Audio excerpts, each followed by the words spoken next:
तब वह मेरे प्रेम के विरुद्ध खड़ी होती है। न्याय इसलिए आवश्यक है क्योंकि मैं पवित्र हूं। मेरे राज्य में कोई भी बात अपवित्र प्रवेश नहीं कर सकती।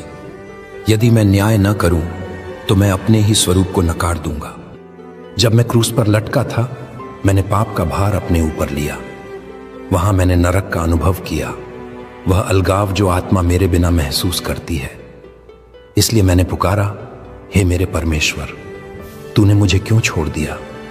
वह पुकार केवल शब्द नहीं थी, वह उस गहराई की पुकार थी जहां मैंने मनुष्य के लिए नरक की खाई में झांका ताकि उसे वहां से बाहर निकाल सकूं।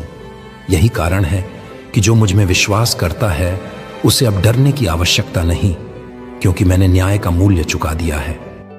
पर यदि कोई उस उद्धार को अस्वीकार करता है तो मेरे पास उसके लिए दूसरा मार्ग नहीं। मैंने सब कुछ दे दिया, अपना रक्त, अपना जीवन, अपना प्रेम। यदि वह सब पर्याप्त नहीं तो और क्या बचा है? इसलिए नरक अस्तित्व में है, क्योंकि प्रेम को अस्वीकार करने का परिणाम अलगाव है।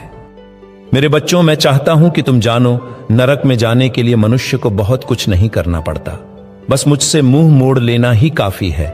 मैं हमेशा खटखटाता रहता हूं, हमेशा बुलाता हूं, हमेशा कहता हूं लौट आओ।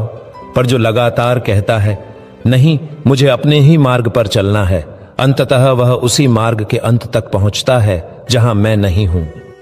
पर मैं चाहता हूं कि तुम नरक के भय से नहीं, प्रेम के आकर्षण से लौटो।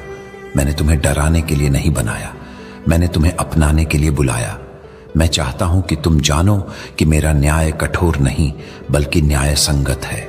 जैसे सूर्य की किरणें जीवन देती हैं, वैसे ही जब कोई व्यक्ति स्वयं को उस प्रकाश से दूर कर लेता है तो वह ठंड और अंधकार में गिरता है।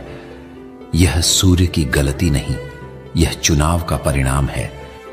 मेरे बच्चों, हर आत्मा मेरे लिए मूल्यवान है। मैं किसी को नाश नहीं करना चाहता, मैं चाहता हूं कि सब उद्धार पाएं। पर मैं तुम्हारे चुनाव का सम्मान करता हूं, क्योंकि मैंने तुम्हें प्रेम के योग्य बनाया है और प्रेम स्वतंत्र होता है। यही कारण है कि नरक अस्तित्व में है, क्योंकि प्रेम ने तुम्हें चुनाव की स्वतंत्रता दी।